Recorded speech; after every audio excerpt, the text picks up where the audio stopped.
and hand it off to you. Okay, thanks so much, Maeve. Yeah, it's really a pleasure to be here, you guys. And I appreciate the time and opportunity to share. I'm going to share a lot of imagery with you, probably pretty quickly. So sit back and enjoy the show, I guess is kind of the attitude. I'll launch into it. There's a lot of collaborations I want to share with you. So I'm going to start sharing the screen here. I think maybe you got to help me out with that. It says it's disabled. Okay, so you're having a hard time sharing your screen. Stand by one. Sorry about that. I will allow you to share your screen in just a second. Okay, go ahead and try again, Ethan. Sorry about that. Okay. Yeah, here we go.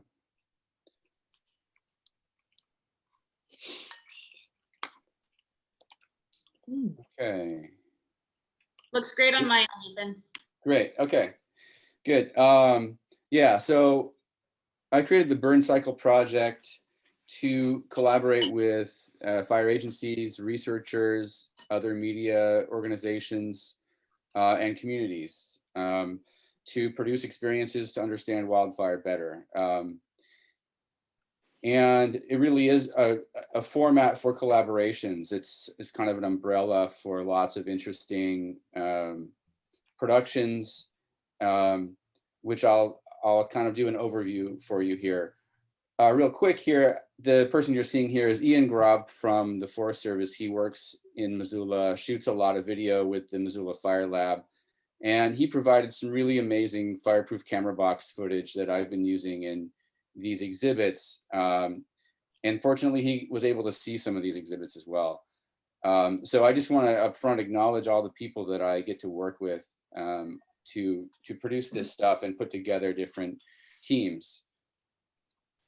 One thing I've been really thinking about a lot is how we communicate wildfire.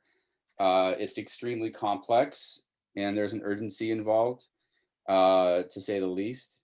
And often there is a motivation to simplify a message so that lots of people can get it quickly, but there are trade-offs involved with that. And thinking a lot about the legacy of Smokey the Bear, which was kind of an amazing and is an amazing creative approach to wildfire education. But we could talk all day about Smokey the Bear, and he's kind of a polarizing figure, I guess you could say. I've heard things from top brass in the Forest Service that I wouldn't repeat, disparaging the legacy of Smokey the Bear. And at the same time, I think it's been so powerful, a tool to get people to think about their responsibilities from the ignition side, which of course is a super important aspect to fire regimes, as well as wildlife. And I just am compelled by this image. This was produced last year for the 75th birthday, essentially, of Smokey the Bear, between the Forest Service and USA Today. And how it gets a hold of, a feeling of the humanity, wildlife, and all kinds of concerns from, losses of homes to losses of forests, all in this particular image. But does that really get to the complexity of fire regimes, of landscapes and fire ecology, which more and more needs to be part of the conversation? And my feeling is that we can take a tip from Smokey the Bear and go forward and update the way that we, in the 21st century, communicate across from the public and between disciplines about these important concepts. So that's what I try to do. And I really believe that getting people into experiences where they can safely confront intense aspects of this, such as this exhibit, this installation, we call it Walk into Wildfire, which takes fireproof camera boxes, and we create a panoramic experience with video projectors so that people can directly confront wildfire in a physical way, in a visceral way, with all their senses. There's even sound. You have a physical sense of relationship to it. And from there, people are really motivated to ask questions, motivated to engage with what might otherwise feel like prescribed information. You know, public safety information doesn't really you know, it's not the first thing someone's going to reach for to you know, as far as what is interesting to them at any given moment, at, you know, as we've all probably experienced. We have to compete with all media when we're producing public safety media. But I really feel like this has been a powerful last few years for me, because it's the first time that I've had no trade-offs between the integrity of a creative project and the integrity of a public safety message. I feel like they weave together very fluidly in these collaborations. So the way that these are produced, you know, there's a lot of different projects that the Burn Cycle project is involved with. There are two main ones. This one, Walking to Wildfire, starts with fireproof camera boxes. That's the input. And the output are these in-person exhibits and experiences. But that we also work with data. So I work directly, most closely with Naomi Teague at the Bren School in the Siri Fire team, which is a research team. And you know, here on the left is a graph that, I mean, even this is a visual representation from something even more abstract, from model outputs. And from there, we worked on how to create a visual story that helps communicate what's going on. And I'll get into this project a little bit later. But it's an example of the input and the output, the data input, and then the product at the end for people to broaden their understanding. You know, the namesake of the Burn Cycle project has to do with the cycle of vegetation growth, ignitions, and regrowth, and everything that happens in between. And that involves the WUI, of course, which is, you know, in and of itself, a dynamic concept. But I think that's really important to represent and talk about all these stages. And part of that message is there's a lot of depth to it. It's kind of a "this too shall pass" message, that no matter where you are in that cycle, it keeps moving and it's dynamic, and so are we. I'm interested in the concept of scale, and being able to experience multiple scales of time and space, and that's really a major goal in the work we do in multimedia education. You know, scientist and philosopher Alfred, I'm going to butcher his name, Alfred Korbinsky, coined the term "the map is not the territory." And I think that what we want to achieve is the ability to perceive both the map and the territory. And so these projects straddle these multiple scales. You know, we also use the old adage, can't see the forest for the trees. Well, we want to see both. We want to understand the forest and the trees. We want the human scale as well as the big picture, if we're really going to grapple with all of it.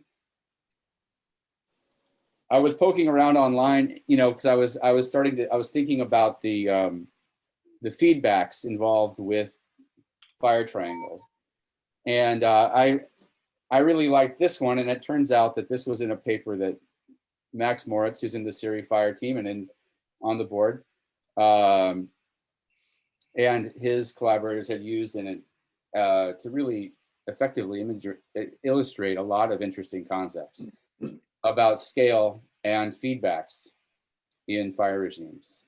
And then I realized that the Fire Safe Council's logo is a scaling set of triangles as well.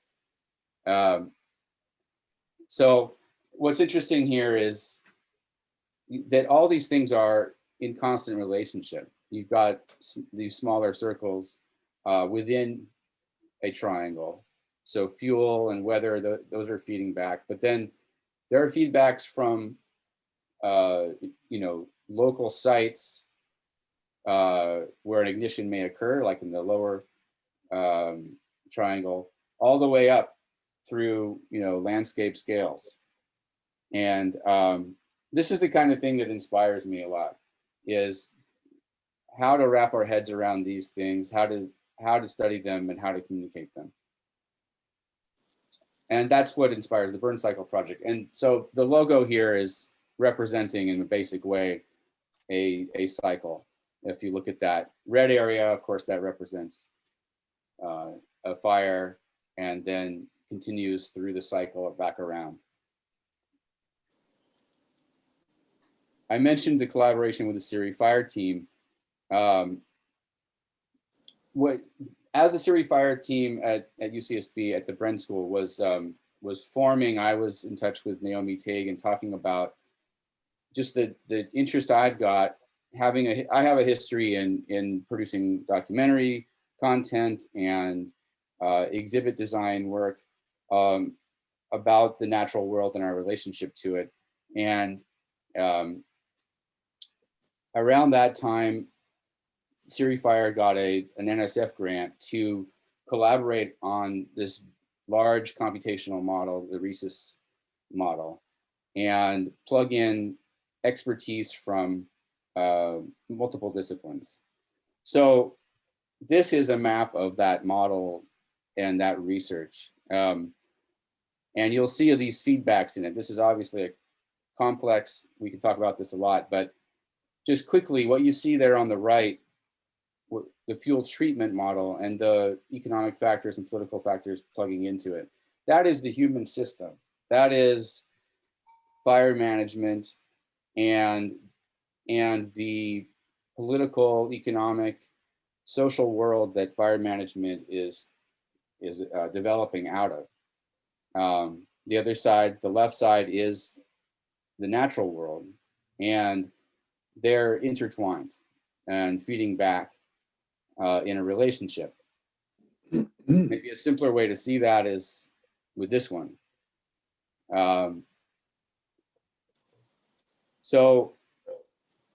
But part of what's interesting about the research that CIRI Fire is doing has to do with salience, AKA human attention to fire. That's what we're calling it in this diagram. Because that is so influential on policy and the fuels treatments that end up occurring. Sarah Anderson, who's on the CIRI Fire team, is focused a lot on this concept of salience. And salience, which is human attention, if you look on the left there, that is this is right after a fire.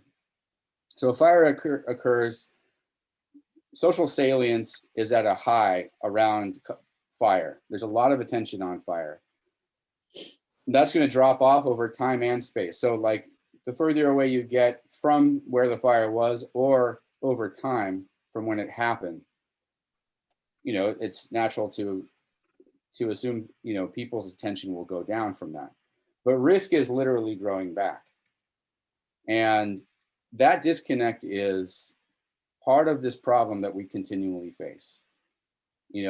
Getting people to turn their attention back to risk when everything's green, fires are not close at hand or front of mind, obviously is not always easy. And but what can happen here is this inefficiency when it comes to management. Studies have shown that after a fire, people want something to be done now. But of course, that's when, because risk is lowest after the fire, because the fuel has burned in the areas around the people who are now asking for change. That's not the best time to do it necessarily. Now, it may be the best time to have a conversation, um, to work on things that have been stalled out. But in terms of actual treatments, that's inefficient. And there's a challenge there in that relationship. So you can actually get work, effects that are not as good. So my thought, and this is straight out of my sketchbook, so forgive me for a sec here. This is a hypothetical graph. And by the way, I've switched these colors. I like thinking about risk as in green because that is the vegetation growing back in most cases. What if, if these two lines are linked, risk and salience, and when there's a high risk event, salience goes up. But likewise, if salience goes up, risk can go down because action is taken. Then why not create salient events to, in a safe way that through multimedia, of course, in my mind, to generate awareness around risk and thus motivate action and reduce risk. So if you look here, that bump in orange precedes the bump in green if time is moving from left to right across the bottom. And for a bit there, you reduce risk. And this is an ongoing dynamic, of course. So my thought would be, well, if we can continually create regular salient events, then the overall curve of risk can be managed better and even turned down through action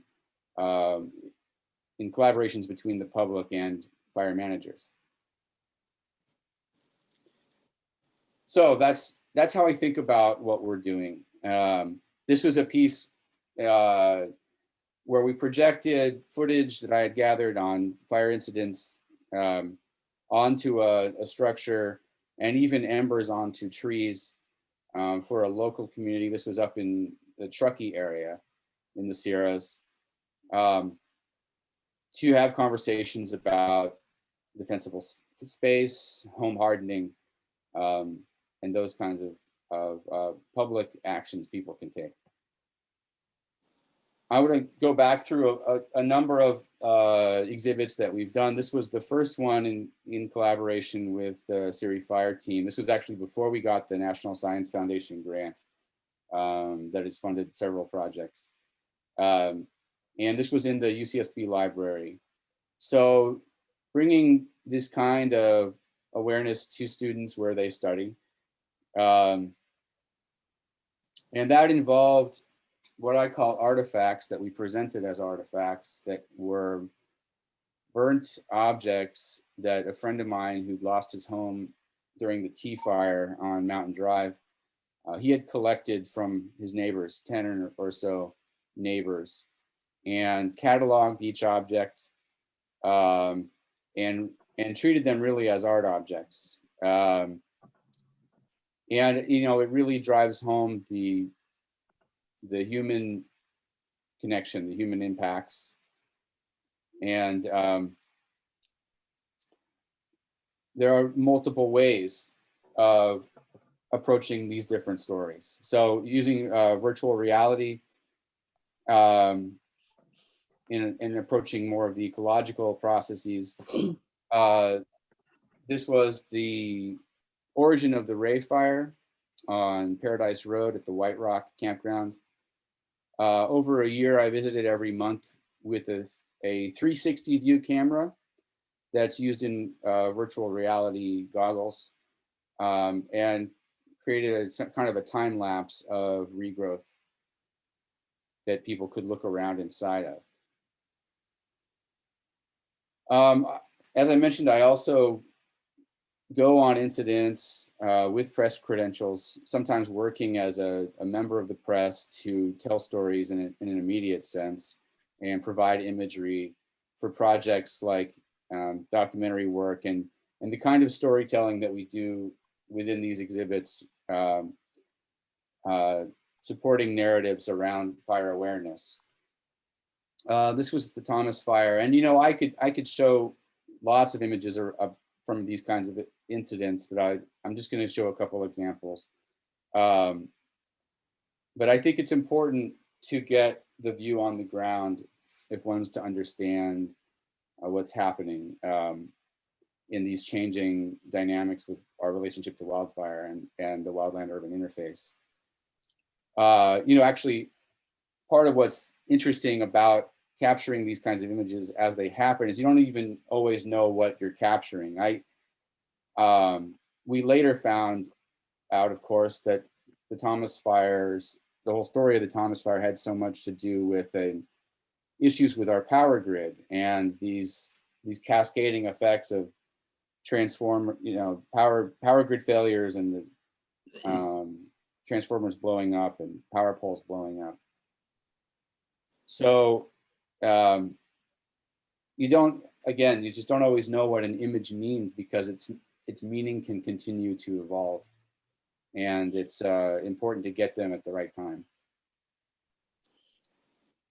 During the debris flows in Montecito, bearing witness to what was going on there in many ways helps to be able to tell a more complete story, I think. And I produced these images, hopefully that they can serve in some way. This image, in a sense, is a kind of graph. There is that mud line across the inside of that house. And that is a reminder of where the water level, the mud level was on a broader geographical level. I did some work for the Santa Barbara Independent, walking these areas and logging home damage for the map that they were updating continually during those first few days and weeks. And again, this for me has to do with that relationship between the map and the territory and weaving together a comprehensive understanding as much as possible between the two. In order to do this work safely, of course, I'm getting training. So this was some fire shelter training I did up in the Sierras. My goal is actually to get a red card and to be able to tie in even better with fire services.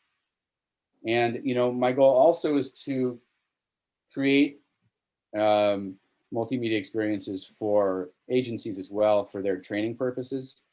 Thus far, what I've been doing in these collaborations is really public facing mostly. There's also the scientific interdisciplinary work where we create visualizations to help each other understand across disciplines. But there are really, I think, multiple uses for the technologies that we use. And so part of an ongoing aspect of the burn cycle project are using the fireproof camera boxes. These are issued to me by the Forest Service. The fire behavior assessment team, in many cases, has loaned me these fireproof camera boxes to get this inside view. And this is the footage that we use in the Walk into Wildfire exhibit, and currently are getting more California landscapes, local landscapes. So in fact, yesterday, this isn't yesterday, but yesterday I was actually at the Sedgwick Reserve deploying boxes like this on a research fire, but it was an opportunity to get good views of grass fire from the inside. And again, they go into versions of Walk into Wildfire. This was a really cool opportunity, I thought, to pop up this for a community that lives in the Sierras, where they live, you know, putting the forest experience in the forest. And this has evolved as a product because now it's more collapsible, more transportable, and can pop up and tour around. Still, it's fairly technical, but it doesn't need to only live in gallery and museum exhibits, or even indoors. I'm going to show you a quick video of that exhibit here.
I want to talk a lot more about the Future Mountain project. So Future Mountain, an interactive fire, water, and climate model.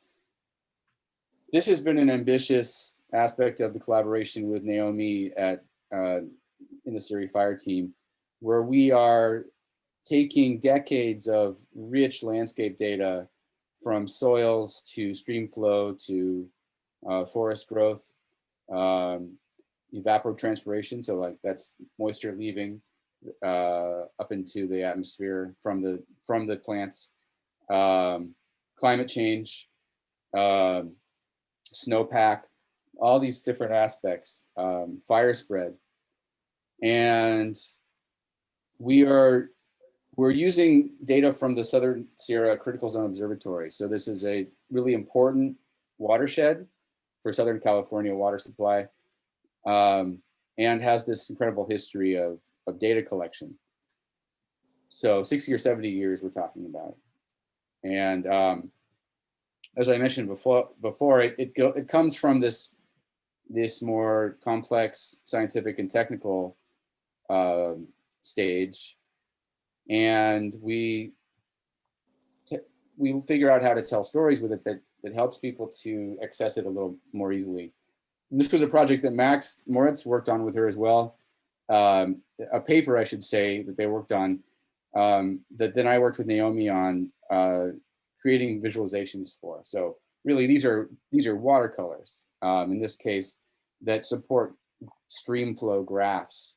So if you look in the creek there in the image, that's a little bar graph representing either side, where one side of the creek is not thinned and the other side is. So whether that be a prescribed fire or mechanical thinning, we're taking out 50% of the vegetation as a way of looking at it. And comparing deep local soil or roots, I should say, in deep soil, when we call it local, that means that the roots are not intertwined, versus diffuse, which are intertwined roots. And what was expected, of course, is that after thinning occurs, that there is more water available downstream, as the graphs show. What was unexpected was the reverse of that trend in shallow, diffuse soil where roots are intertwined.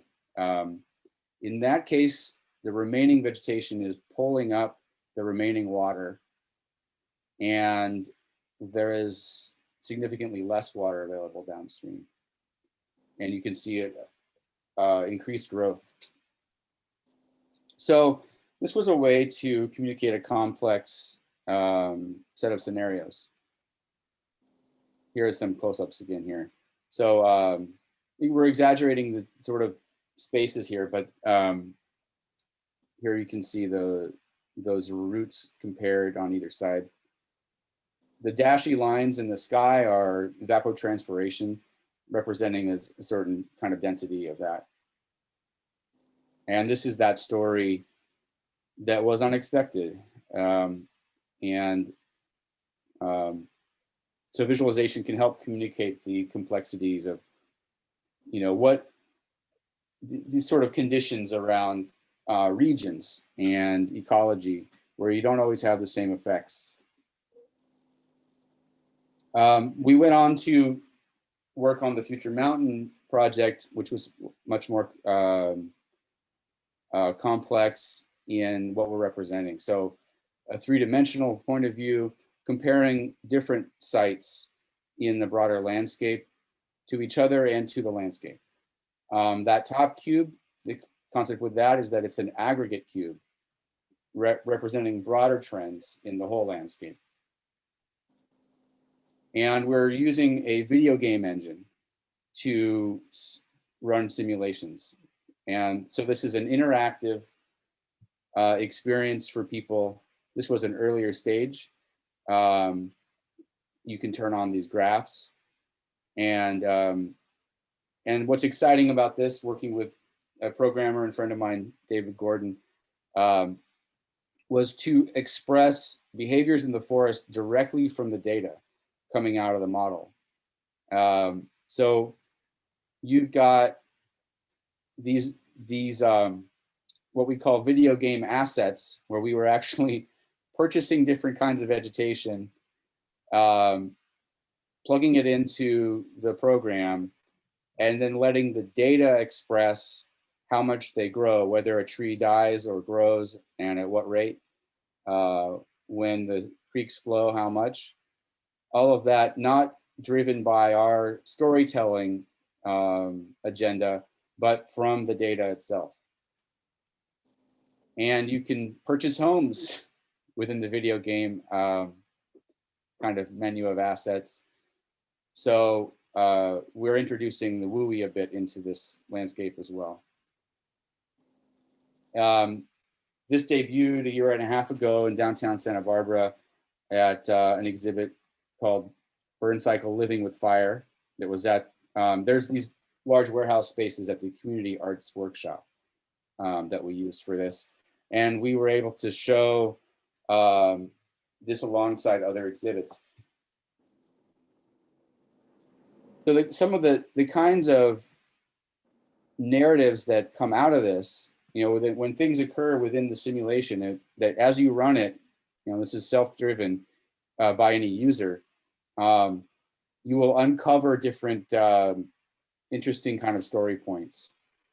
So for instance, with increasing temperature, the 1988 fire becomes larger and more severe. The greater fire spread means that the fire now reaches cube F. So to translate that, cube F is the lowest cube on the right. The users turned up climate warming on the history of this landscape. So it was imagining a 1988 fire, or I should say a fire in the actual history of 1988's precipitation levels on this landscape, and the forest growth that actually occurred on this landscape in 1988. And in a scenario where it would be warmer and drier, a fire spread further into the landscape. So it reached a plot that we're calling cube F when it would not have before. Also an important thing here, fire severity increases dramatically with greater temperatures. Cube B is the most sensitive to increasing temperature. Notice how the biomass loss more than doubles if temperatures are increased from 2 to 4 degrees Celsius. So cube B, there's a little B marker over there. We actually found type conversion occurring in the forest, the forest boundary moved as temperatures were increased in these scenarios. This is the kind of thing where it's not always obvious in the data. The data is overwhelming. And when you're able to create a simulation like this, there's all kinds of discoveries that can occur and that we can find more easily, or that we can express in different ways to find nuance and new information. So in this case, what's happening again is increasing warmth over what were historical patterns on this landscape, actual history on this landscape. It changed where the forest was growing after a fire. So regrowth didn't occur in an area where it actually would have in a non-climate warming scenario at 2 and 4 degrees Celsius. I can answer questions about this afterwards too, if because I know it's kind of complex. And I'll show you a video that kind of touches on people using this.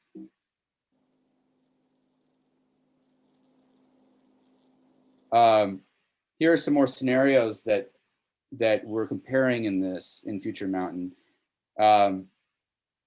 If we're imagining here, this is looking at snowpack, which is really an important part of what happens in the Southern Sierras. But if we're looking at a 4 degrees warming Celsius here, snowpack in April, if we compare, weather scenarios from 1978 as an example, using 1978 for its data histories, in forest and snowpack, all of it. There's plenty of snow in April. Without the warming, with the warming, the snow has melted by then, which of course has the potential for flooding, and then less water later in the year. Here again is that cube B that I was talking about. This is comparing several years after a fire. So there's a fire in 1988 that we introduced into the simulation. And by 2002, the forest still hasn't grown back in cube B with the addition of 4 degrees Celsius warming. Here's that exhibit, and it was a cool opportunity to show Walking to Wildfire with Future Mountain and have that experience of the local versus the broader sense of landscapes from a personal, kind of place in the landscape and the forest to what we might call a God's eye view. And it was really an honor as well to host multiple organizations, fire safety groups, fire departments, as well as organizations like CERT and Listos. We got a little grant from Aware and Prepare. They helped organize this, and so the public could come and interact directly with these different agencies and organizations, and they could help spread their message, prompted by an interest that we hope that we create with the exhibits. Here's a video from that exhibit that shows kind of a comparison in those experiences between Walking to Wildfire and Future Mountain.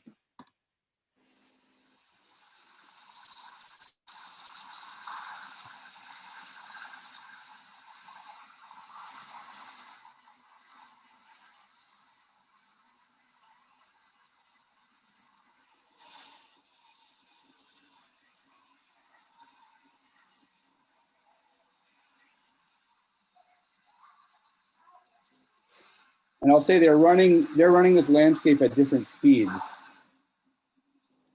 I'll talk about that in a sec.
Okay, sorry, I'm back to.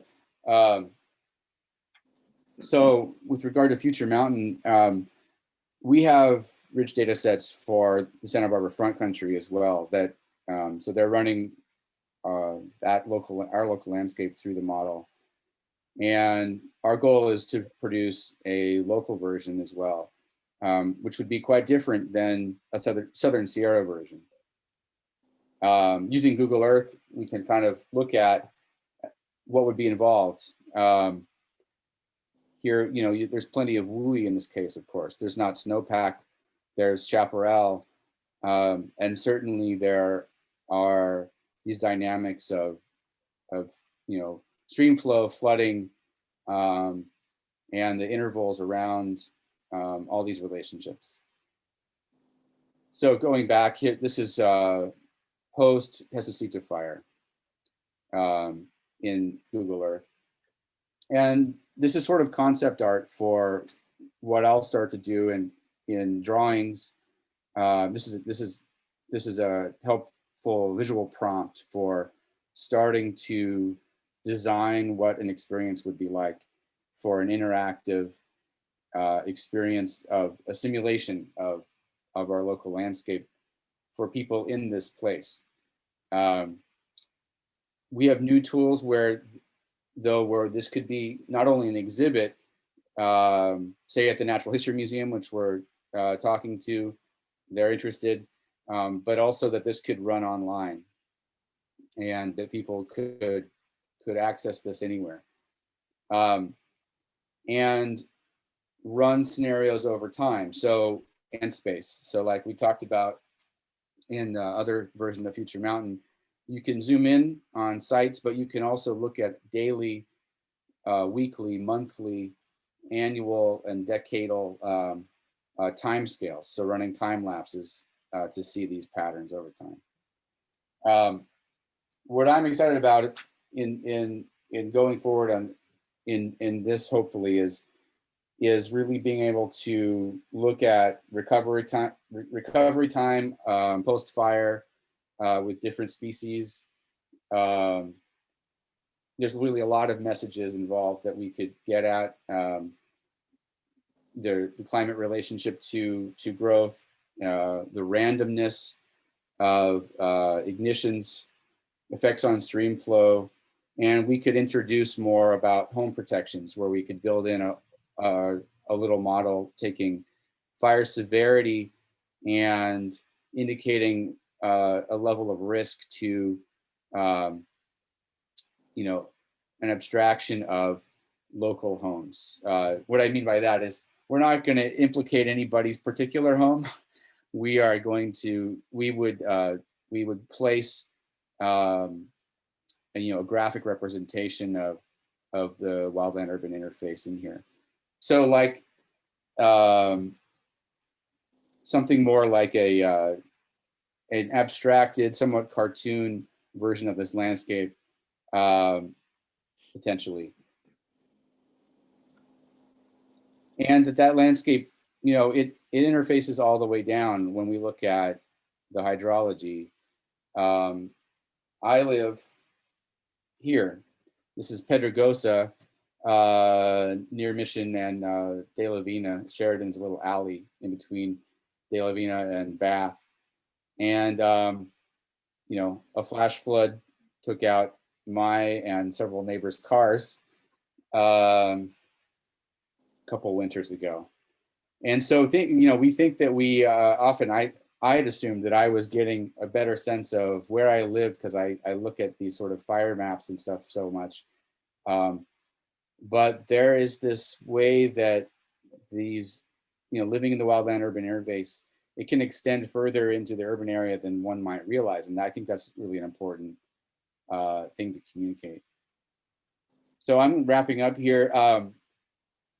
And I'm just thinking about this process going forward.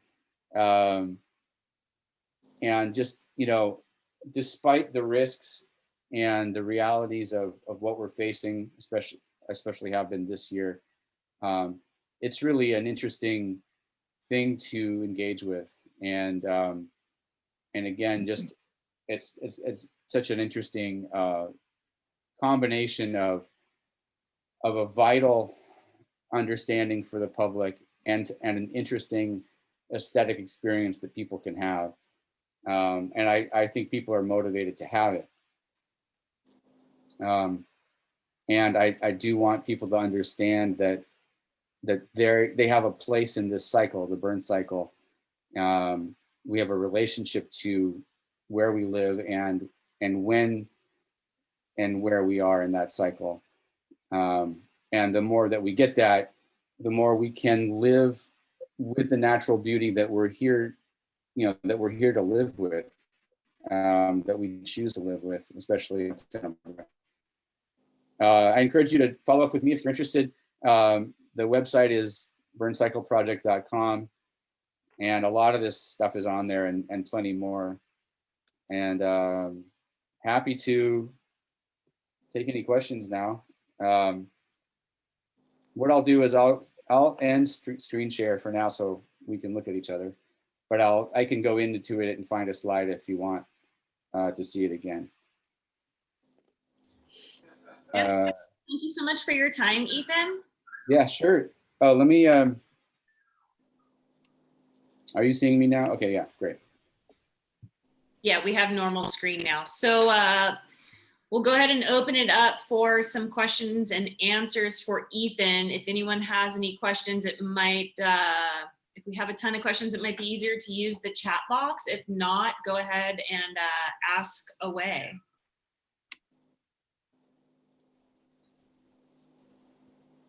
I know I may have overwhelmed you guys a little bit visually there.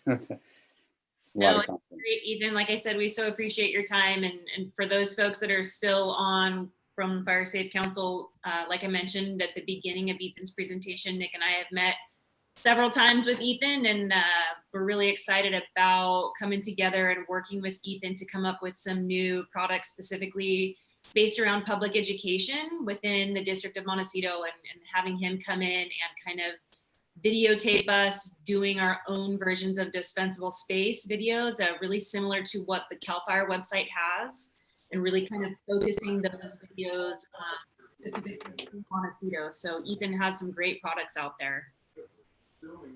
Thanks, Nate. Yeah, well, this is Joan. Could I jump in? Please do, yes, Joan. Joan, go ahead. Well, I'm just dumbfounded. I think this is so impressive, and government isn't always the best at communicating kind of the emotional effect of things. And so pairing up with artists is, I think, really, really critical. And this kind of work to convey scientific concepts and also the actual experience is tremendous. One question that is always at issue around these matters is how to communicate it without getting people too discouraged or too depressed. We have to be alert. We live in a fire area. Climate change is real. As you showed, we may not even be in the same cycle. Things may not recover the way they have in the past. So how can you comment on how you deal with that? Because clearly it's something you've thought about. Right. I kind of hear two parts to your question. One, from an exhibit standpoint, I'm always trying to make sure that we can, when people are leaving in a heightened sense of heightened in their senses, heightened in their thinking, that we offer them important information for things they can do and how they can be involved with making sure that we are taking action when we need to and taking responsibility like we need to. But on a personal level, yeah, this is heavy stuff. And I think about, we're in a particular time in history, as all people have always gone through challenging times in history, and that we can rise to these challenges, and I don't know, I think one of the challenges here is that it's okay to say that fire is beautiful. It's a part of nature, and if we have a broad understanding of nature, it's a part of that. The ocean is beautiful and also very dangerous, and it's similar in some ways in the way that's how I think about it. Communicating that is part of the challenge, because if we are too shocking, and I think that oftentimes, as a member of the media, I should say, the media is responsible at times of only putting the camera on the worst example of what's going on. And that's an important thing to do to get people's attention, but also distorts it or kind of minimizes a little bit, narrows the focus in the broader system. And part of the system is regrowth, regeneration. And so I think representing all of it is helpful. And so that there's not just fear, there's a kind of a connection that we're creating. I hope that answered your question, but that's something that we could talk about a lot.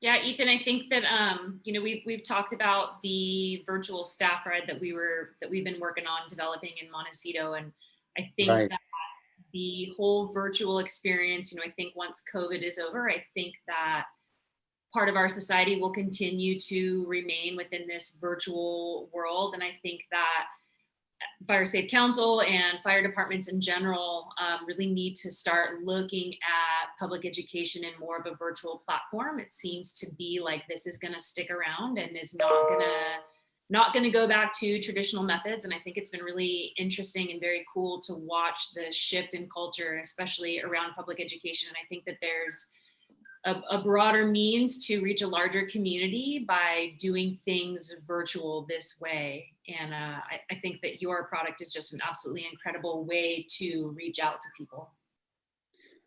Thanks. Maybe I was just going to say quickly that,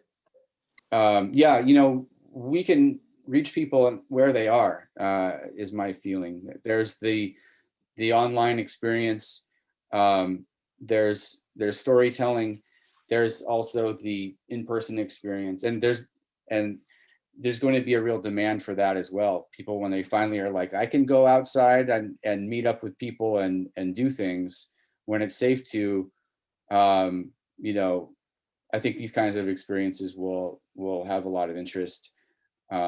So yeah, different platforms to reach people where they are.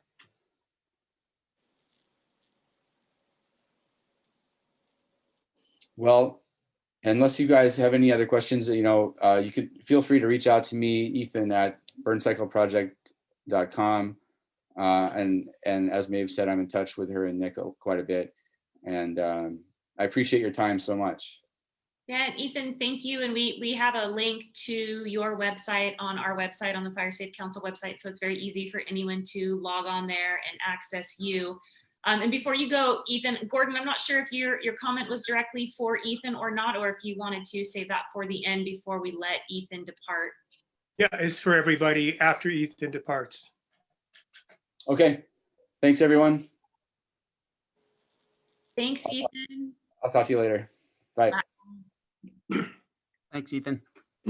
Okay, so we can roll over into just kind of the roundtable and closing up. I'm sure that there's a couple of our other roundtable items, bin items that folks want to discuss. So maybe Gordon, you could go ahead and start with your comment. Oh, thanks so much. Well, a couple things. I haven't following it up with Ethan's comment about learning and moving forward with this new opportunities we have with virtual meetings such as this, which is so educational, and I appreciate it so much to be a part of it. I'm going to be hosting a virtual gathering on the Sundowner Winds and wildfires. That's a spinoff from what Kevin is involved with at UCSB with Layla Carvalho, who I've had an association with at Anacapa School years ago, and I've reconnected with, and I've really enjoyed the opportunity to learn about this project when it first came out in the media last August, and I was happy to attend the October 25th event at the Emergency Management Office, and learned a lot, and I really appreciated that. So I've been contacting with her, and she's had some setbacks with this project, as I'm sure Kevin knows. One is COVID, which put it on hold, hopefully until April 2021 to re-engage with this project. And many of you already, know about that.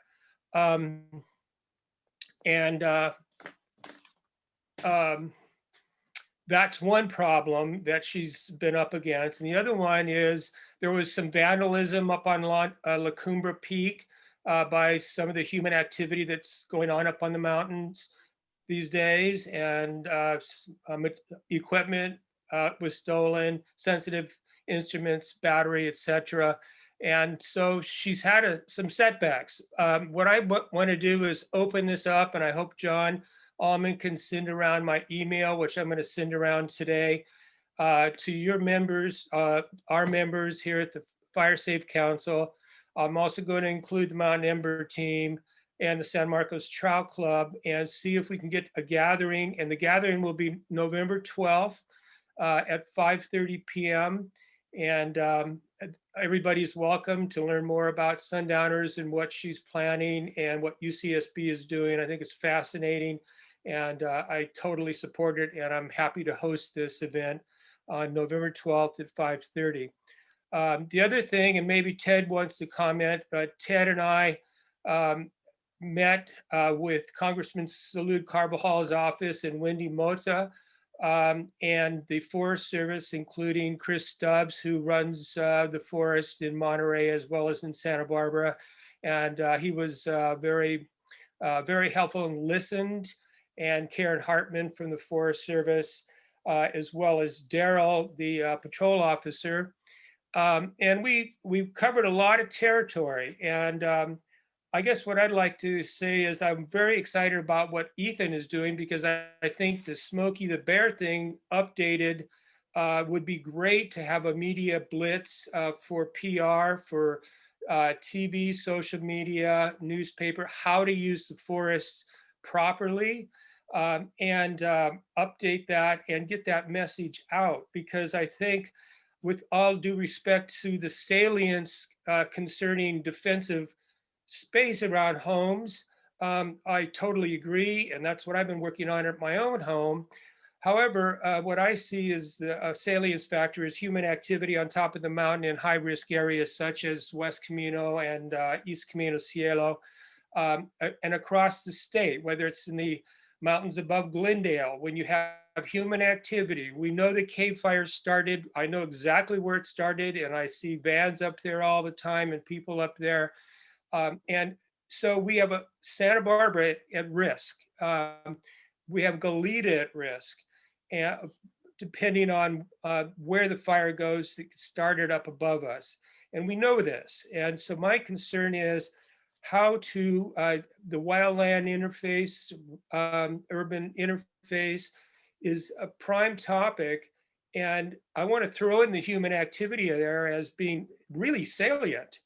And I'm hoping to convince Chris Stubbs, the Forest Service, and keep moving on this to figure out new policies.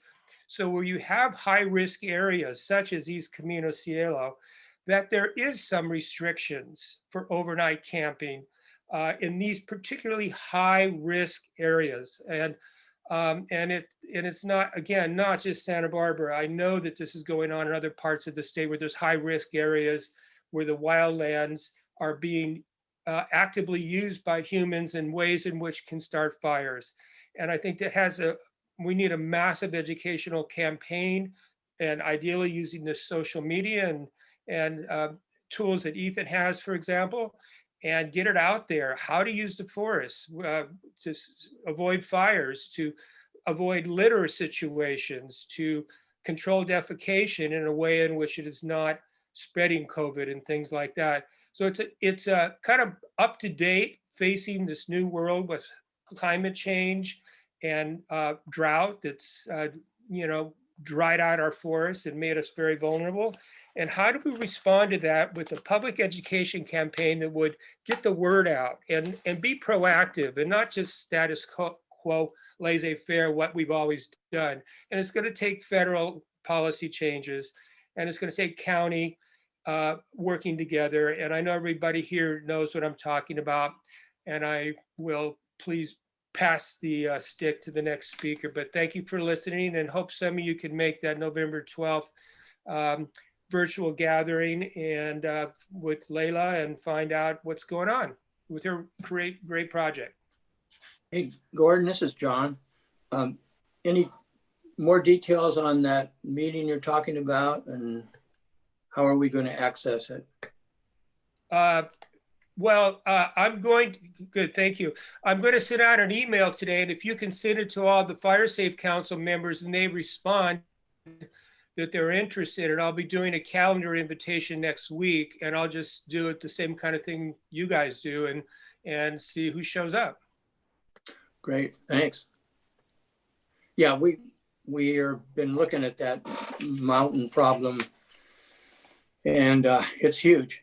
I haven't been up there in a long time on the Camino, but I know from you and some of the folks that live up there, things are pretty iffy. So thanks for sharing that. I think maybe in a meeting or two, we'll probably get into that a little deeper. Thanks. Welcome. Am I allowed to talk? This is Renee O'Neill. Is that a yes? Yeah. Okay, thanks. I'm not familiar with participating in Zoom, so I want to be sure I'm following protocol. Gordon, I want to thank you for everything you said in regard to following up with this and how important it is for our federal agencies to be involved. So yesterday I received an email from our Forest Service letting me know that they were going to be closing the access road on Cuesta Grade in San Luis Obispo into the forest there because of problems. They're putting in more restrictions. I live in Tepesqué Canyon, which borders the Los Padres up here, and we have an access road in Colson Canyon, a little offshoot of Tepesqué. And we've had so many problems over the years with irresponsible campers, irresponsible people that go back there just to shoot guns or whatever during the height of fire season. So I emailed back to the person I was supposed to contact and asked if they're going to impose those extra restrictions for the Colson Canyon campground. It's owned by the forest, but service, but people come in from the city all the time and destroy it. They tear apart the wooden outhouse to use for wood on their fire. I mean, it's pretty sad. And so anyways, I just wanted to say I'm thinking ahead of all the video technology that's out there, and I would think it would be wise at some point in time to monitor everyone who accesses the forest by the paths that we are allowed to access through. Should one be required to sign in, and two, be videoed, so that if eventually there's a problem, all of a sudden a fire is caused, there's a document of people that might be questioned. Just throwing that out there. I'm done. Hey, John, I just wanted to say, in case there are people here that aren't on the Fire Safe Council who wouldn't get the email forwarded, that I hope you will do later today and get it rolling. My email address is Gordon Sicchi, GORDON SICHI @gmail.com. If you let me know you're interested, I will, for sure get you in there. Thanks, Gordon. I actually am on the list. I used to serve on the board, so no troubles. And what I'll also do is forward this to our entire community. As the fire associate, I have 160 emails in our community, and also on the countywide, I call them the countywide teams, the coalition, Concerned Carpinterians, Sabata Canyon folks, many of whom I've gotten to know, that have expressed an interest in what Tepiscay has done to become a model fire safe community over time. So we're all kind of under the stress of COVID and other issues going on in our neighborhoods. But certainly, I think once things lighten up a little bit, there's a lot of people that have reached out to me. How did you do this? And I've been responding to them personally. So thank you. I will forward your email to hundreds of people.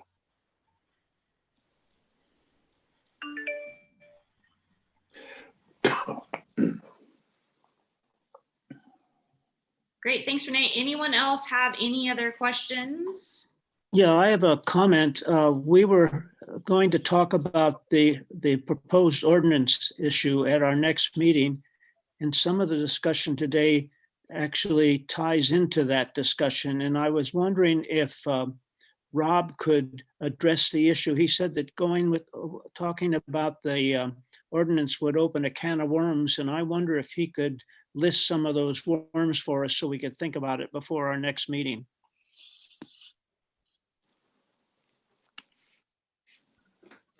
I think the can of worms is going to be an ordinance that tries to limit public use of public lands. Is going to have a lot of spinoff, both from people very opposed to it to maybe some people that support it. So that's kind of the can of worms.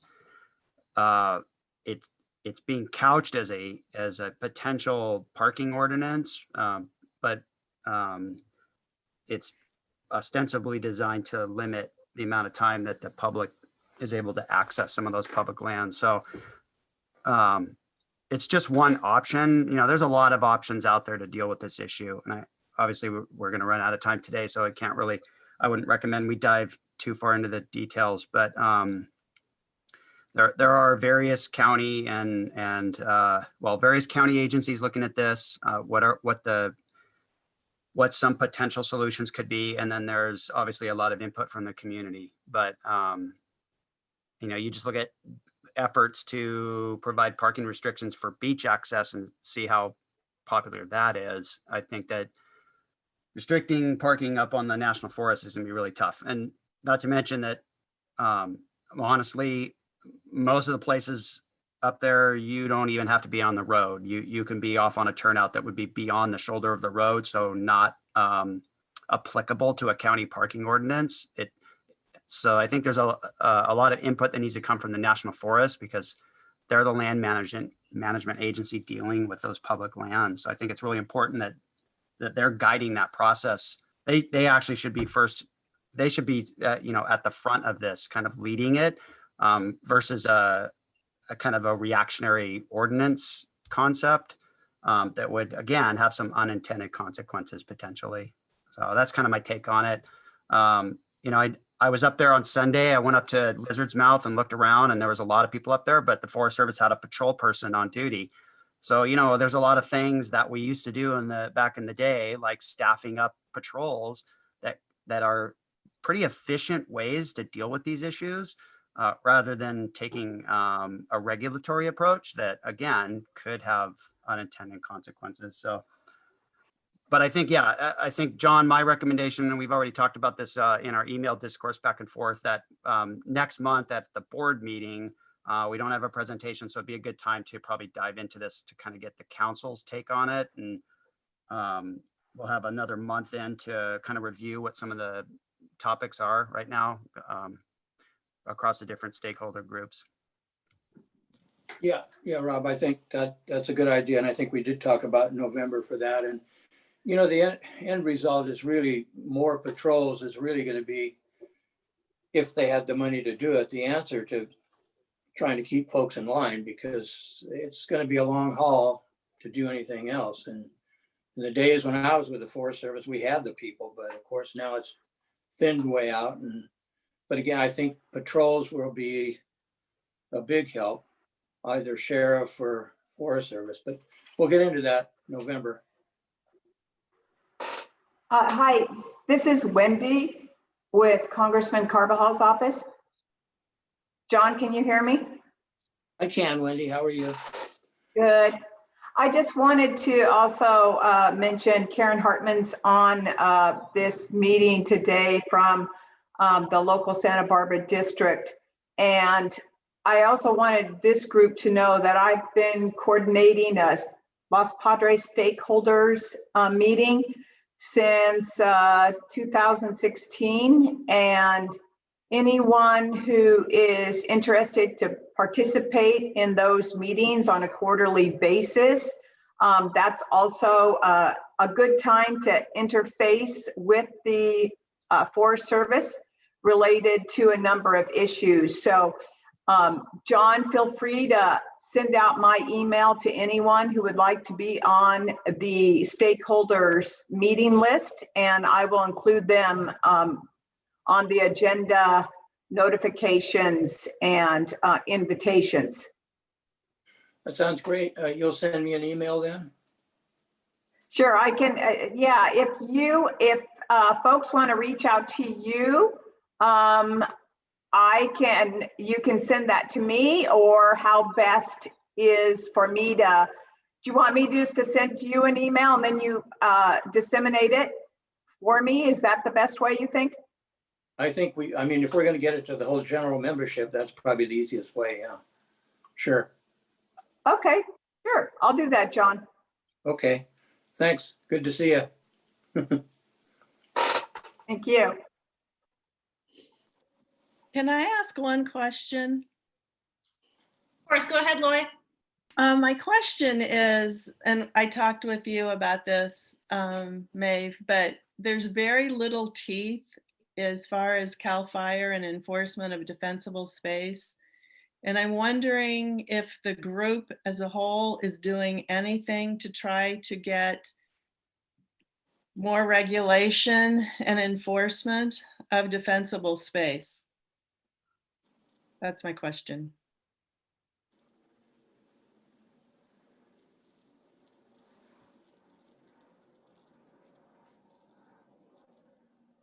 I could speak to the county. So we conduct defensible space inspections on pretty much the totality of all the structures in the state responsibility area, which is about 14,000, give or take. We try to get to all of them in 1 year. This year, we're at about 11,000 inspections so far. You can imagine if you take 15 to 20 minutes per structure, that still takes a very long time. So it's just it's partly a staffing issue of having enough inspectors to deal with it. There's a ton of guidance information on both the Fire Safe Council website and our Santa Barbara County website, Montecito's website, and Summerlin Fire's website, as well as the city websites for the various fire departments. The authority to mandate and inspect and require defensible space is firmly written into code, both for state lands and local responsibility areas. So honestly, I think, probably the biggest challenge with defensible space is just having enough staff to get out and inspect the sheer volume of structures that are out there. But as far as the regulatory authority and the existing regulations, they're pretty robust. I don't know if the state or local governments could add to regulatory authority to increase defensible space. It's really just about education and just getting through the very large volume of inspections. So just visualize the San Ynez Valley. Every single residence in the San Ynez Valley is within a high fire hazard area and requires a defensible space inspection. Right. I mean, I understand that, but when you have basically a $40 fine after 4 notifications, this is coming from CAL FIRE. It just doesn't seem that the cost of trying to do enforcement versus the reward is there for CAL FIRE. And I'm just wondering, can't they up the fines? Can't legislation be passed to up the fine so there is more of a consequence for these people that are not doing the required work? So in our county, CAL FIRE does not do the inspections. It's done by the local fire districts. So Santa Barbara County for the county fire district, Montecito for the Montecito Fire Protection District, and Summerlin for their district. That's for the state responsibility areas. The local cities do their own enforcement. And for Santa Barbara County Fire District, it is not a fine. We can write our enforcement folks can write infractions and misdemeanors and go down that route. But written into our fire prevention ordinance is the ability of the fire chief to declare a parcel in non-conformance, write a violation, and then we can hire contractors to go do the work. And then we have to assess their taxes. So it requires board action. It's kind of a lengthy process, but it's definitely considerably more than a $40 fine. It's the cost of a contractor or the county fire crews to go in and clear a parcel. So most likely you're looking at several $1,000s that somebody would be on the hook for. We rarely go that route. We work as hard as we possibly can to get compliance. We're at about probably 95% compliance in the county. Okay, that's good to hear. Thank you. Just from a Fire Safe Council policy perspective, we're not really looking to enforce rules on people. Our role is more to educate the community and help facilitate projects and cooperation with the existing rules, and to kind of build a collaborative and cooperative approach to meeting the requirements of defensible space. And I think if we were to kind of get into a position where we were trying to kind of drop the hammer on people, I think that would actually hamper our efforts to reach out and help them to achieve the goals. And I think, our role is not to enforce, but to encourage and support cooperation and participation in these programs, and to look for ways to fund it through grants like the one Max talked about earlier, or the CWPP, and through outreach like Ethan talked about, education. And so I think that's kind of primarily the focus of a group like this, to get people educated and cooperating around achieving these goals. No, I appreciate education, and kind of going back to that, I did put on the chat, I think public outreach education needs to reach all socioeconomic groups and in multiple languages. What I see in my experience in camping in the national forests is people just are unaware. They aren't educated as to the dangers, etc. So I think a major campaign needs to be done that way. I know there's multiple things printed in Spanish as well as English, but I think a more physical outreach, possibly through the Burn Cycle Project, might be beneficial. Thank you. I'd like to make a comment here. Tonal Road has been closed because of construction now for several weeks, and it'll be closed till the 30th of this month. There are half a dozen signs from the bottom of Tunnel Road and Mission Canyon Road to the gate that tell people the thing is closed. In spite of that, at least a half a dozen people a day come up there and are turned back by the enforcers who are there to tell them they can't come in. In other words, all that signage is useless without enforcement, is what seems to be the experience here.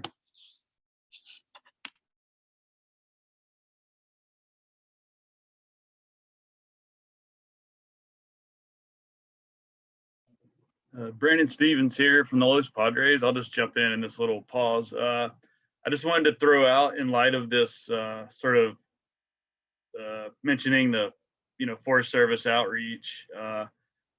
I started here last fall, and I'm the Vegetation and Fields Program Manager out of the Supervisor's Office. And in 2021, I want to let you all know that we have opportunities on 4 of our 5 districts to have public meetings associated with a large-scale fuels reduction planning NEPA project.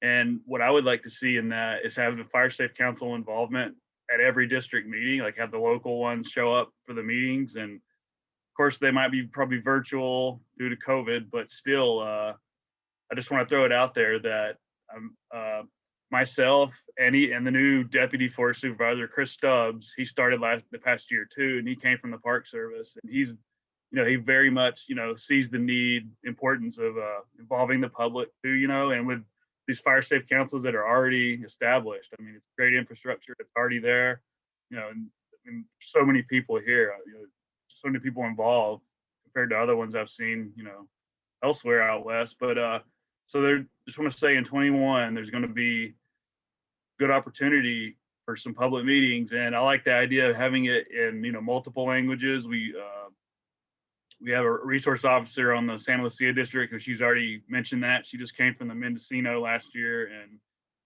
for our Fig Mountain project, she's mentioned that too. And so, all about that. And just basically, just ramping up the whole involvement with, speaking with the public. So I just want to throw it out there that the fire safe councils will be alerted on this, about this.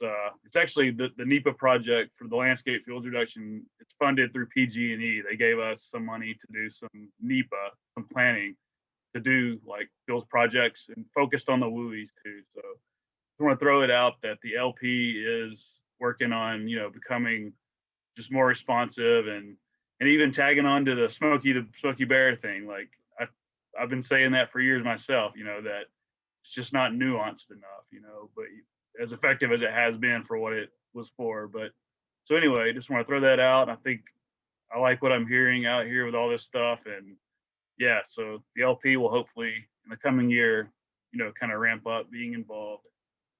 That's all.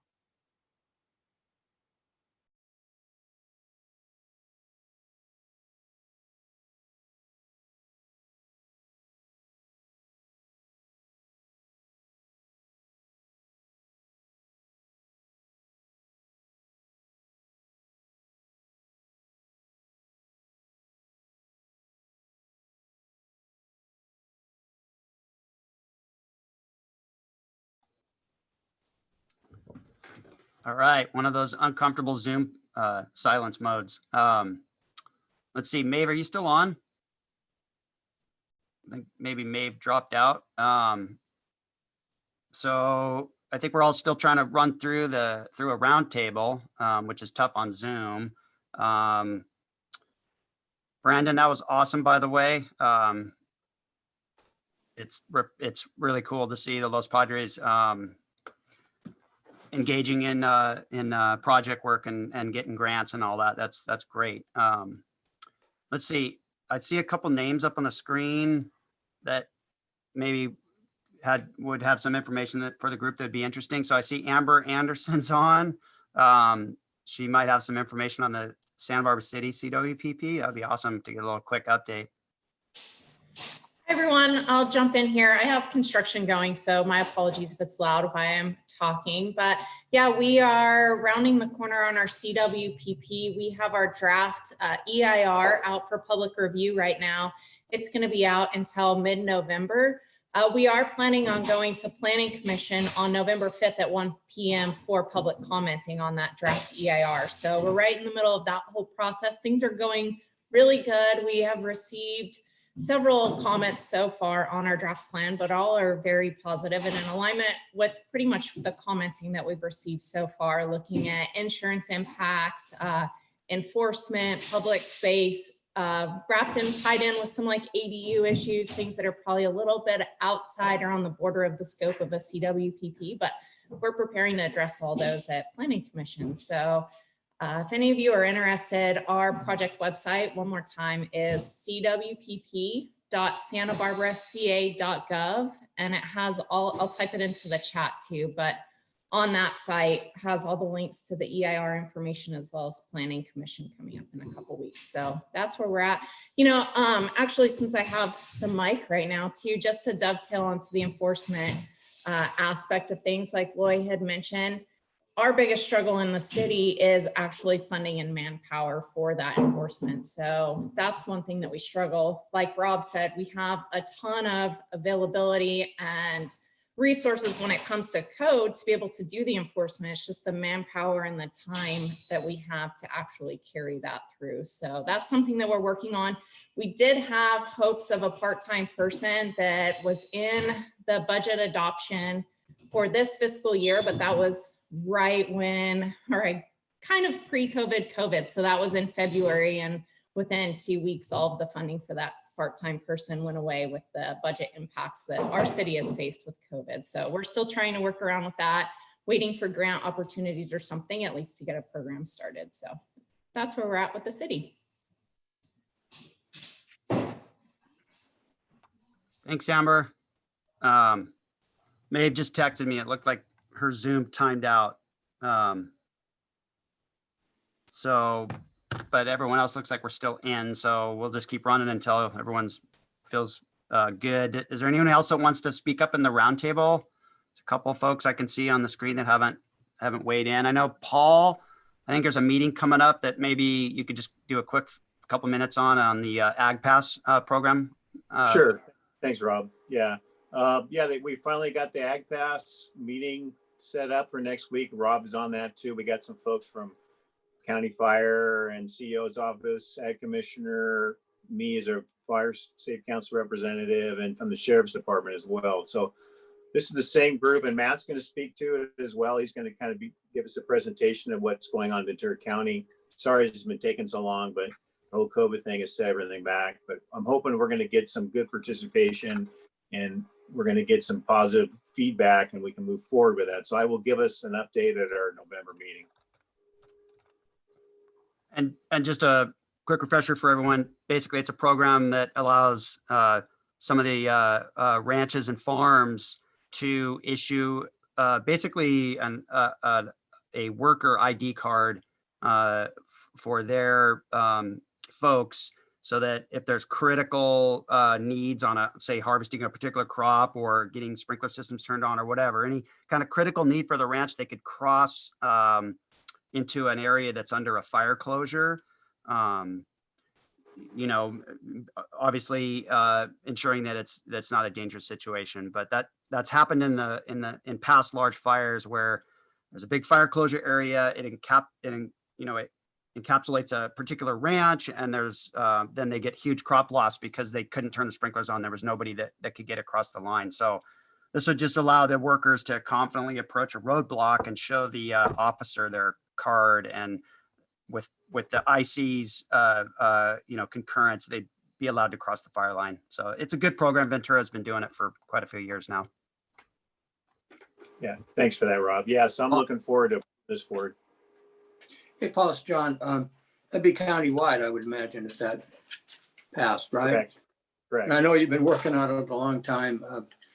I had an opportunity during one of the fires where somebody needed to get in to shut off a water tank. I don't remember what fire it was, couldn't get through. And somehow I was able to make some communication with a BC in charge, and we got him in, but it was a huge issue.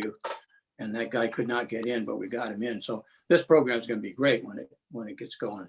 Thanks. We'll keep Thanks, working Roger. it. Yep, you bet. This is Mike Anderson with the California Conservation Corps, and I just want to, we've been really busy with fires, and we work with the county down there to provide fuel reduction, and there's more money than there is time, to be honest. And so we have our non-residential facility in Santa Maria where we hire 18 to 25-year-olds, and we also have an on-site charter school. And so we have openings there if anyone knows any youth that needs direction, scholarship money, experience, we're hiring, and our website's easy.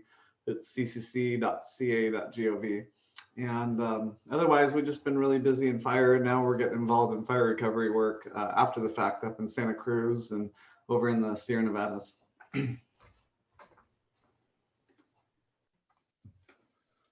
Thanks, Haven't Mike. seen you in a while, Mike. Thanks for tuning in. I didn't know, saw your name pop up. I was glad to see that. Could you, I don't know that we have your website on our website, Fire Safe Council, and if we don't, we probably should. Everybody think so?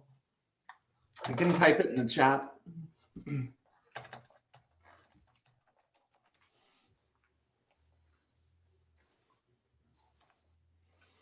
And then we'll get it on our website. Let's see myself. All right, good to see you, Mike. Haven't talked to you in a while. Yeah, good to see you too. I'm sure we'll touch base. Yeah, I know everyone's been busy. Our fire crew's been super busy. Crazy summer, hard to get work done.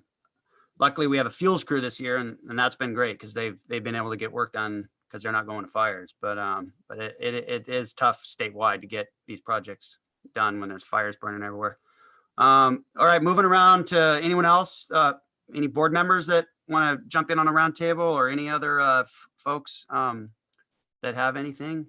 Now we're getting close to noon here, but I don't want to leave anybody out.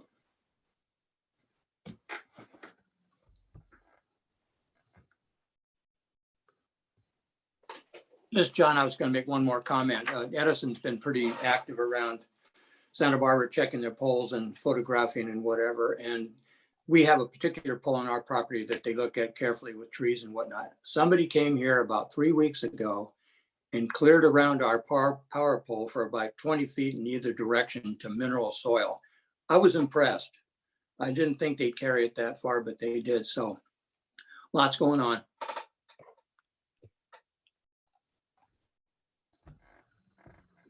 Yeah, I agree. It's the last year or so has been pretty impressive how much upgrading the utilities are doing. So I know they've been under the gun, obviously. A lot of concern over fires caused by the utilities, but they do seem to be marching forward pretty hardcore with infrastructure improvements, which we all know was a needed thing. Abe, do you have anything on Bucket Brigade? Any updates? Anything you want to share?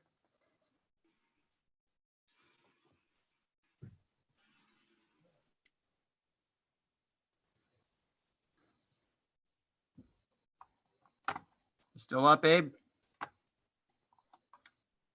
Hi, Rob. I'm sorry. Could you repeat the question? Yeah. Do you have anything from Bucket Brigade as an update? Just anything to share with the group? Yeah, give me 1 second. I'm sorry. I was double booked after 11:30 here. I've been trying to manage both projects. Give me 1 sec. Okay. Yeah, Bucket Brigade. We've been working for the last year during COVID to try to connect with the different neighborhood groups and map them and catalog all of the different neighborhood associations, HOAs and whatnot. And so that's been going great. We have a list of about 300 different associations and a certain amount of connection with each one. We're also on the kind of in a parallel project. We've been, we participate in VOAD and Aware and Prepare and the Immigrant Health Task Force, which has been an interesting segue into kind of working with the Latinx community, and also with what do you call vulnerable populations in the community. And I think, when you look at this board and I look at this screen, something that we've been thinking about in terms of the Fire Safe Council is kind of a strong lack of Latinx participation at the board level and also in the group, and how we're going to strategize around including to being more inclusive at the Fire Safe Council moving forward. And also just in our operations with the Bucket Brigade, is to make sure that we are working with vulnerable populations, targeting our resilience building efforts on the people that need that support the most, and developing relationships that will kind of cross-pollinate with groups like this. So between BOAD and the Bucket Brigade and the Fire Safe Council, Immigrant Health Task Force, and these other groups, to try to see a nexus of our common interest as we're trying to build resilience now through COVID specifically, but subsequently in relation to wildfire and climate change.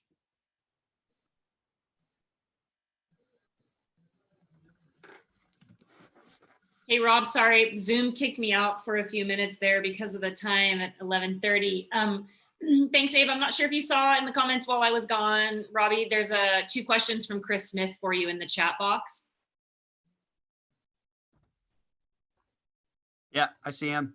Cool. Only ride-alongs are tough right now because of COVID. Like we have a pretty awesome ride-along program. Oh, yeah. The COVID thing is a nightmare for that. So our stations are all locked down. They're not even doing inspections really. I keep having to call them up and kind of rattle their cage and get them out. But they're just really concerned about not being exposed and saving themselves for emergency response. I do have some folks that are staff folks that are doing inspections. They're not in the Burton Mesa area right now. And they might be a little concerned with the COVID thing. When we get through this, and we will, I know we'll get through this, we'll all be back to meeting in person, and programs like the ride along will be back in full force. And I agree that actually be kind of an interesting field trip would be to go along on a defensible space. Yeah. There are a few privacy kind of issues, like even with us, we actually have to have permission to do an inspection. We can always go get a warrant. We rarely ever have to do that. But like what we can't do is just dive into people's yards without their permission. So then having a non-fire person along, it's not impossible. We would just have to inform the resident, hey, we have a ride along. Is it a big deal if they attend? And we do that with people that do ride alongs at the stations, because they'll be with the engine company when they go onto a call. So, but good question. And then looked like Chris, you also asked a question about CWPP. So you obviously know about the Gaviota Coast project that's marching forward, as we all know. That's a Fire Safe Council project. As far as other CWPPs in the county without grant funding, so I sent an email out to the board yesterday, I believe, or maybe the day before, that it was a forward from CAL FIRE. Basically, the Fire Prevention Grants Program, they did not release any grants on this next round. For some reason, it didn't make it into the state budget. So the next round of fire prevention grants won't occur until the next fiscal year budget. So not until after July would be when they release the next round. And so without funding, it's pretty tough for a CWPP to get off the ground. But the overall goal is to create these documents for the communities right now that don't have them. So Burton Mesa would be front and center. The project work is happening at Burton Mesa hardcore. I'm sure, Chris, you've seen how much work. Oh, yeah. Yeah, it's crazy. So it'll be an interesting document when we finally write it, because it's actually going to have the project work completed before the CWPP, which actually there's some benefit to that in a way, because your document can stress maintenance of your project rather than— It's just a maintenance document. It becomes a maintenance document. Exactly. So that's front and center. I'm continuously reminding my management, that the fire chief and my boss, the deputy fire chief, that that's the next one in line. concurrent with that, I really think that Tepiscay, so if Renee's still on, I think maybe she is. I really think that the Tepiscay community needs a CWPP. There's nothing that says we couldn't do two at the same time, but it would need to be like one would be a county fire grant or a Tepiscay community grant if there was an entity that could qualify for it, and then maybe another Fire Safe Council grant. But it's a long process. It takes probably 18 months, almost 2 years to get these things through. But yes, that is that they're all on the radar. And then just recently, I had an email from somebody up in the Los Olivos area that wants to start looking at a CWPP for the San Ynez Valley, Los Olivos communities. So it's just ongoing. So hope that answered your question, Chris. Thank you. So the Gaviota CWPP is stalled waiting for some funding? No, that one's good. So we got the grant, the Fire Safe Council. That was the vote we had today to select Scott Kaufman as the project manager. And we will be putting out an RFP, a request for proposal, to various consultants. We have basically just shy of 200 grand to do this project. So should be more than adequate funding. We're not doing a CEQA document. It's just a guidance document.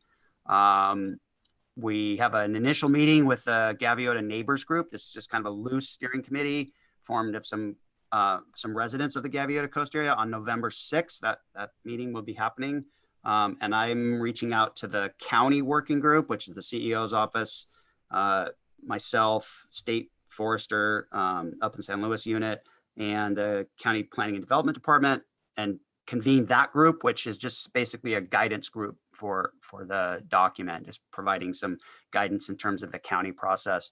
But yeah, that project's, as soon as we select a consultant, again, that'll go to the full council. Whatever proposals we get, we'll go to the Fire Safe Council, and we'll all be looking at those proposals and then voting on which consultant we want for the project. And so probably that'll occur in the next couple of weeks. And then the project will really kick off after January. So that's when it'll really get going with the community development team being put together, and then the hard work actually starting. Thank you. Rob, Renee O'Neill here. Maybe we could email back and forth a little bit about what I can do specifically to get the community on board.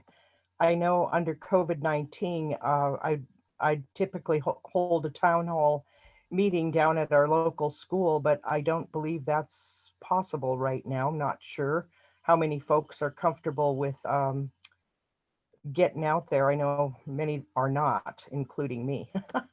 Maybe we could do a community Zoom meeting on CWPP, and I don't know. I'm just throwing some ideas out there. Let me know through just email me and let me know what I can do specifically to move this forward.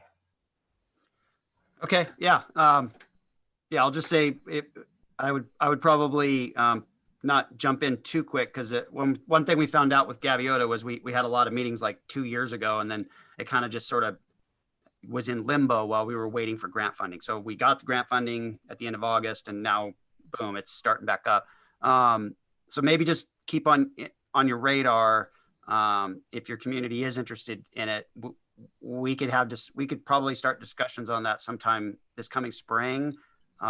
Because if any community, Burton Mesa or Tepiscay or the San Ynez Valley, any of the communities in the county that are interested in this, that fire prevention grant program that CAL FIRE has is the way to get the funding for these projects. So like I said, we can have multiple projects going at the same time as long as there's a grant to fund the consultant, because there's just not enough existing agency staff to grind these things out without farming it out to a consultant. So, and would that require us to write our own grant?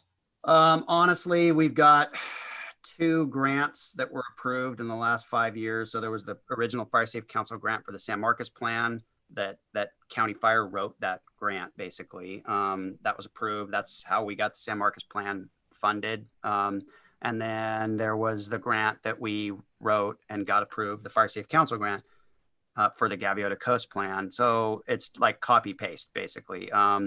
Both of those grant applications were developed by county fire staff working with, in the case of the Gaviota Coast one with Scott Kaufman.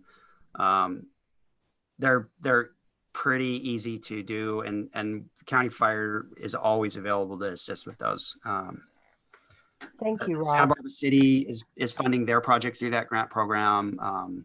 Montecito's done projects through that grant program. It's unlike some of the other grants out there, the FEMA grants are kind of scary to get through the process. The California Fire Safety Council grants are really tough, but these CAL FIRE ones are awesome. They're really easy application. And so, yeah, whenever you guys are interested in it, it starts with meetings and all that. And then but eventually it winds down to, well, let's put in a grant and do whatever we got to do to get the funding. That's the key, getting that funding. Getting the funding. Okay. Thank you so much, Rob. Yep, absolutely. Hey, Renee, I can give you a hand with that. We wrote the last one, and then the fine tune stuff, Rob fine tunes it. So I'd give you a hand with it when you get to that point. Thanks, Scott. It's so nice seeing you guys. I just have a big old grin on my face. I know a lot of you don't know what my face looks like, and frankly, I don't even know how to put a photo on my site here. Very technologically challenged, but it's just, thanks everyone for such a wonderful meeting. It's been a while since I've attended, but I just really appreciate everyone's efforts today and the wonderful presentation by Ethan and comments, and good to see you guys. Okay, so we're quite a bit over time. Okay. John, do you want to close the meeting out, John, or do you want to leave it open for any other final comments or questions? I don't know. I don't know if there's any more questions or comments. I think it's probably time to wrap it up. Does anybody else have anything on their mind? Let me just real quickly say that when I see Maeve's picture, because I heard her name, she is listed as Nick Elmquist.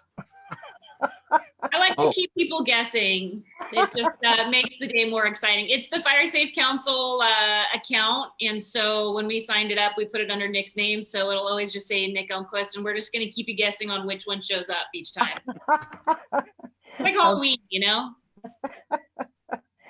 Okie doke. Yeah. Okay, John, well, I'll let you close out.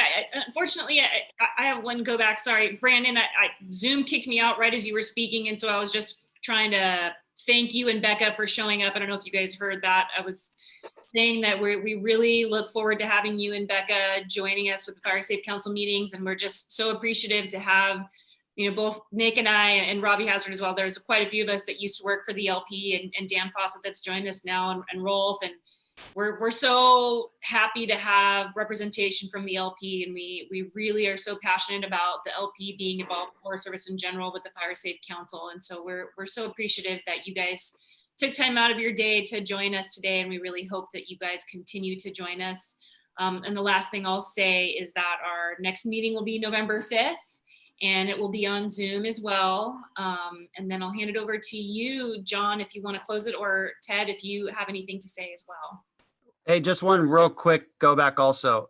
Brandon, regarding this Gaviota Coast Community Wildfire Protection Plan, yeah, for sure, we're going to be reaching out to you guys to see if you got somebody that wants to be part of that development team, because a big chunk of that area is that peninsula section of the Los Padres National Forest that extends out. So totally. I know Yeah. When we did the San Marcos plan, Nick Elmquist was the rep from the forest at the time, and was hugely helpful at bringing in all of the different forest stakeholder concerns. So yeah, just be thinking about who you have, if yourself or whoever you've got that wants to do it. Typically monthly or every other month meetings. Copy that. Yeah. Awesome, man. We'll do it.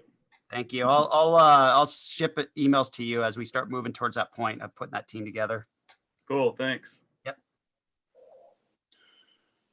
Okay, I'll get a motion to adjourn from somebody. So moved. Second. Okay, all in favor? Aye.